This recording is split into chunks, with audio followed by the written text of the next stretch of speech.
کل رات کو اسپیس میں بھی بہت سارے لوگ تھے, مجھے اس میں سے کچھ لوگ, بہت سارے سوالات بھی تھے, تھوڑی بہت ہلکی پھلکی مایوسی بھی, ان کے لیے میں اسلامی تاریخ سے واقعات ضرور بتاتا ہوں تاکہ آپ لوگوں کو اندازہ ہو ہمارے سیکھنے کے لیے. ان حالات میں ہمیں بار بار اپنے دین کی طرف رجوع کرنے کی ضرورت ہوتی ہے, اس میں رہنمائی ملتی ہے. میں بنی اسرائیل کا یہ واقعہ آپ کے سامنے, جو بڑی پسندیدہ قوم تھی اللہ کی, موسیٰ علیہ السلام نے اس پر بڑی محنت کی, انہیں سیدھا راستہ دکھانے, فرعون کے مظالم سے نجات دلانے, سمندر تک پار کروائے, معجزات دکھائے, اللہ کی طرف بلایا.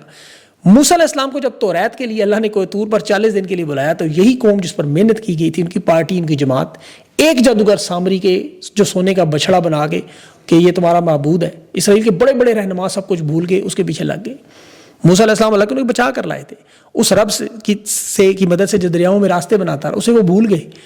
اب آپ کے سامنے دیکھیں, دنیا کا کوئی بھی ایسا رہنما ہو کسی بھی تحریک میں, وہ جیل چلا جائے, اس کی کمیونیکیشن توڑ دی جائے, تو پیچھے پارٹیاں ایسے ہی کرتی ہیں جس طرح آج آپ کو نظر آ رہا ہے سیاسی سماجی تحریکوں میں دنیا میں نظر آئے.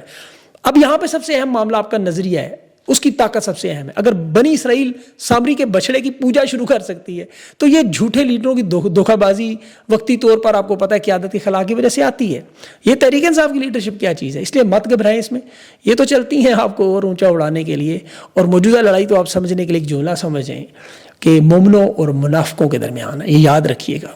سینٹ میں جو وہ سب بھول جائیں, اب موو آن کریں, ایک نشست سے کوئی فرق نہیں پڑتا, 2/3 اکثریت سے یقین کریں کوئی فرق نہیں پڑتا. ماضی میں ان سب لوگوں سے زیادہ 4 گنا زیادہ طاقت تھی. آپ کے پاس سب سے بڑی طاقت آپ کی تحریک ہے, عوام آپ کے ساتھ موجود ہے. ایک طرف دیکھیں ظالم بھرپور طاقت سے, تو دوسری طرف آپ کو یہ تحریک روکنے کی کوشش کریں. تو اب تو میرے خیال میں ان کے رہنماؤں کے لیے بھی ضروری ہوگا آپ کے ساتھ کھڑے ہوں, ان کی تو اپنی گردنیں اس وقت پھندے کا شکار ہونے جا رہی ہیں. خان کی یہ تحریک چلے گی, پنجاب سمیت جو آج بڑے رہنماؤں کو 9 مئی میں سزائیں دینے جا رہے ہیں اس پر یہ خود نکلیں گے. سرگودا میں انسداد دہشت گردی نے 36 کے 36 9 مئی کے ملزمان کو 10-10 سال کی سزائیں سنائی ہیں, اور بڑے بڑے نام, ملک احمد خان بچر کا نام بھی اس میں شامل ہے. تو یہ جو لوگ خاموشی سے بیٹھے ہوئے ہیں اپنی باری کا یا تو انتظار کریں گے شیور مرغی کی طرح, یا پھر آپ کے ساتھ تحریک میں جڑنا ان کے لیے مجبوری ہوگا, کیونکہ سارے کے سارے تو اب آپ کو پتہ ہے حکومت میں نہیں آ سکتے. تحریک انصاف پاکستان کی وہ واحد جماعت ہے جو سب سے بڑی تحریک چلانے کی صلاحیت رکھتی ہے. اب دیکھیں جتنا انہوں نے خان پر ظلم کرنا تھا یہ کر چکے ہیں, جتنا جو کچھ کر سکتے تھے, اس کے علاوہ ان کے پاس اور کوئی حل نہیں ہے. خان کو یہ جیل میں اب زیادہ عرصہ نہیں رکھ سکتے. ان کی فسطائیت اور ظلم سے اگر آپ کو کبھی خوف آئے تو آپ کبھی کبھی فلسطین کی طرف دیکھا کریں.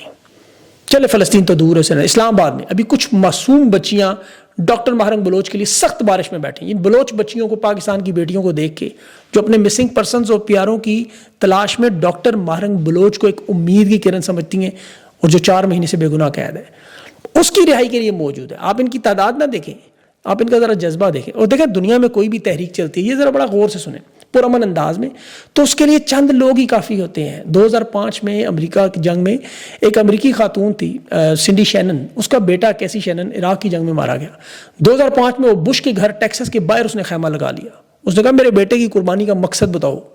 وہ وہاں اکیلی بیٹھی تھی, اس کے اکیلے احتجاج سے پورے ملک میں, بین الاقوامی دنیا میں, میڈیا میں جو توجہ ہوئی.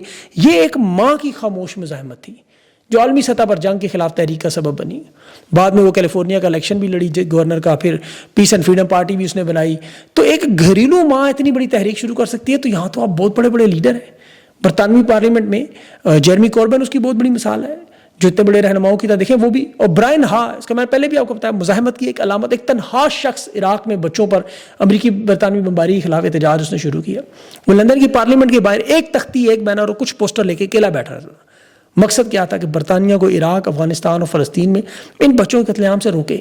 ٹونی بلیئر کے خلاف یہ عراق جنگ میں اس نے شمولیت کا احتجاج شروع کیا تھا, پولیس نے 12 ہٹانے کی کوشش کی. اچھا وہاں بھی برطانیہ میں اس کے لیے ایک خاص طور پر قانون پاس کیا گیا, Serious Organised Crime and Police Act, اور یہ ایک شخص کو ہٹانے کے لیے برطانیہ جیسے ملک میں ہوا. عدالت میں فیصلہ ہوا کہ نہیں, اس نے احتجاج اس قانون سے پہلے شروع کیا ہوا تھا تو یہ کر سکتا ہے. 10 سال یہ شخص 2001 سے 2011 تک بارش, سردی, گرمی, بیماری, ہر حالت میں پارلیمنٹ کے سامنے بیٹھا رہتا تھا. اس کا احتجاج دنیا کا ایک طویل ترین احتجاج تھا. عظیم شخص تھا, 2011 میں پھیپھڑوں کے کینسر میں فوت ہو گیا. لیکن اس کی وجہ سے دیکھیں عراق کی جنگ کا معاملہ شروع اور جنگ رکی. اسے امن کا سفیر سمجھا جاتا ہے. تو یہ نمبرز گیم میں آپ کے پاس تو بہت بڑا نمبر ہے, 24 کروڑ لوگ ہیں. آپ کے تو 1-2-3% لوگ بہت ہیں. ورنہ دیکھیں آپ کے ساتھ جو ہو رہا ہے, سیلاب میں کبھی بہتے نظر آئیں گے, کبھی ڈرون حملوں میں مارے جائیں گے, کبھی عدالتوں میں در بدر ہوں گے انصاف کے لیے. جو بچ جائیں گے تو مہنگائی مار دے گی, یا بچے آپ کے ڈنکیاں لگا کے یورپ کی طرف بھاگتے ہیں, موت کے سفر کی طرف جائیں گے. دیکھیں جو کچھ بھی نہیں کرتے نا وہ بھی مارے جاتے ہیں. قبرستان بھرے پڑے ہوئے لوگوں سے. اور جنہیں بچانا ہوتا ہے انہیں کیسے بچایا جاتا ہے آپ کے سامنے ابھی DHA میں وہ ایک ریٹائرڈ کرنل صاحب ان کی بیٹی پانی کے سیلاب میں بہہ گئی. اللہ افسوسناک معاملہ, اللہ ان کو محفوظ رکھے. ان کے ریسکیو آپریشن کے لیے ہیلی کاپٹر استعمال کیے جا رہے ہیں. یہ وہ تھانہ سے حالانکہ حدود میں برساتی نالے میں گاڑی بند ہوگی. اب میری ان کے لیے بھی دعا ہے, پاکستانیوں کے لیے, سب کے لیے دعا ہے, اللہ کبھی کسی پر یہ وقت نہ لائے.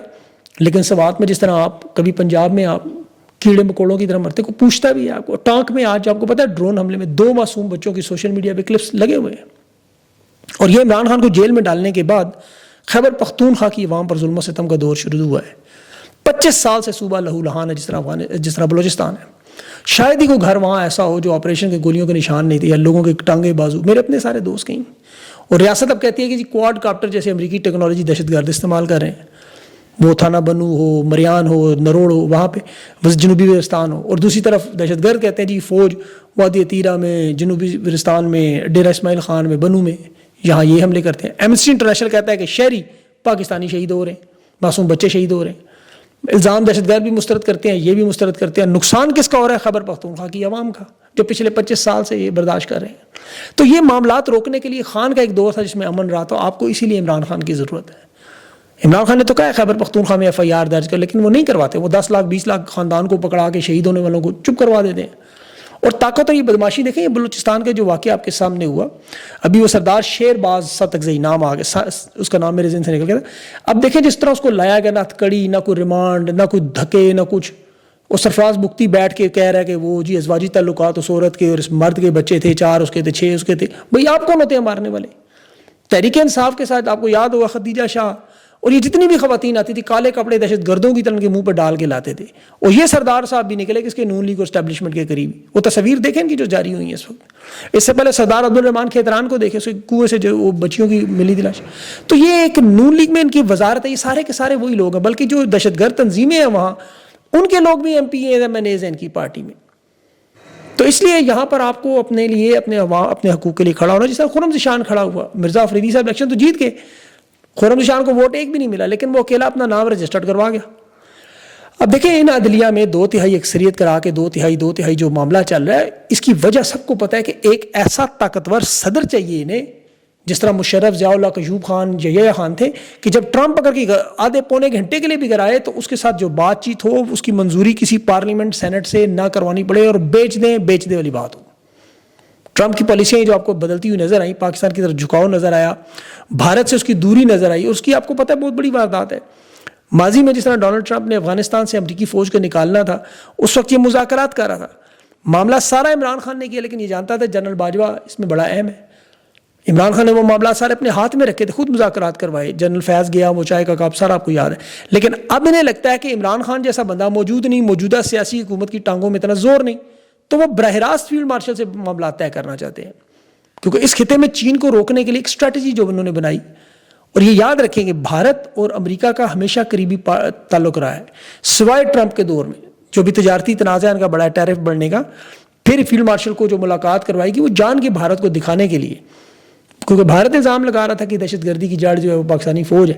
اب بھارت نے چین کے ساتھ تعلقات بڑھانا شروع کیے. پچھلے 5 سال میں پہلی دفعہ جے شنکر وہاں پہنچ گیا ہے, وزارت خارجہ کی ملاقاتیں ہوئی, شنگھائی کارپوریشن میں بھی گئے. اب مودی کا چین کا دورہ بھی آپ کو پتہ ہے تیاری ہے. تو یہ سب کاؤنٹر کرنے کے لیے ڈونلڈ ٹرمپ پاکستان کارڈ استعمال کر رہے ہیں. اور پھر اسرائیل والا معاملہ آپ کو پتہ ہے, موجودہ جو فارم 47 کی حکومت اور اسٹیبلشمنٹ کے پلڑے میں اس کا وزن ہے, اس کی وجہ صرف اور صرف یہ بھارت کے تجارتی معاہدے میں, بہت بڑی دنیا کی اکانومی ہے, وہ جمہوریت ہے, پارلیمنٹ ہے, وہاں تجارتی معاہدہ تو ٹرمپ نہیں کامیاب کروا سکتا, جس طرح یہاں ایک فرد واحد سے معاملات سارے طے کر لے گا. تو اس لیے سارے معاملات ہیں. اب دیکھیں ابھی ہائی کورٹ کے جج, بڑے دبنگ جج سردار اعجاز ساکھ, ان کی جان سے شدید خطرے میں, انہوں نے براہ راست خفیہ اداروں کو, اسٹیبلشمنٹ کو کٹہرے میں بلانے کا فیصلہ کیا. 2 بڑے کیس انہوں نے شروع کیے ہوئے, جنہیں اسٹیبلشمنٹ کی ریڈ لائن کہا جاتا ہے. ایک یہ جو سردار اعجاز ساکھ ہے, یہ آپ کو پتہ ہے بلاسفیمی کا کیس سن بھی رہے ہیں ساتھ. دوسرا انہوں نے جو ڈاکٹر عافیہ صدیقی کا کیس اٹھایا. اب ڈاکٹر عافیہ صدیقی کا کیس براہ راست امریکہ کے ساتھ جڑا ہے, جس میں یہ یاد رکھیں اس سے پہلے یہ اسی کیس میں بھی انہوں نے کل شہباز شریف اور وفاقی کابینہ پر توہین عدالت کا نوٹس جاری کیا ہے.